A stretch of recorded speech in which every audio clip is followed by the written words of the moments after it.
এই মুহূর্তে আমি বাংলাদেশ শরীফের প্রতিনিধি হিসেবে ওটাকে বক্তব্য রাখবো, অনুরোধ করবো মোহাম্মদ ইসমাকে।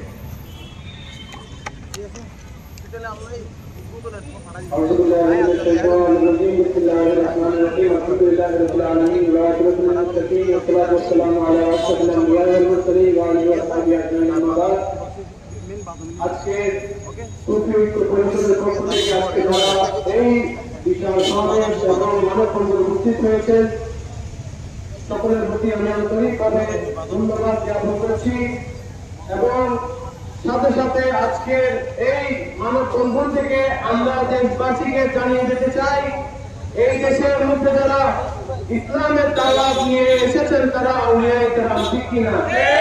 এই দেশের মধ্যে আমরা ইসলাম পেয়েছি আউলিয়ায়ে কেরামের মাধ্যমে, ঠিক কিনা? কোন নবী রাসূল সাহাবায়ে কেরাম এই দেশের মধ্যে ইসলাম প্রচার করেননি, বরং আমরা আজকে যে আমরা মসজিদের মধ্যে 5 ওয়াক্ত নামাজ আদায় করতে পারছি, সেই 5 ওয়াক্ত নামাজ আদায় করার যে কৃতিত্ব, যে ক্রেডিট, সেটা আমাদেরকে অবশ্যই আউলিয়ায়ে কেরামদেরকে দিতে হবে। কারণ তারা যদি আজকে খানকা প্রতিষ্ঠা না করতেন তাহলে আমরা মুসলিমরা আজকে কখনো এই মসজিদের মধ্যে নামাজ আদায় করার তৌফিক পেতাম না, ঠিক কিনা? আমরা সরকারের প্রতি এই দাবি জানাতে চাই, এই দেশ শাহজালালের বাংলাদেশ, এই দেশ শাহপুরানের বাংলাদেশ, এই দেশ গৌসুল আজম মিজভান্ডারির বাংলাদেশ। সুতরাং এই দেশের মধ্যে যারা মাজারের বিরুদ্ধে আক্রমণ করবে তাদেরকে কখনো মেনে নেওয়া হবে না।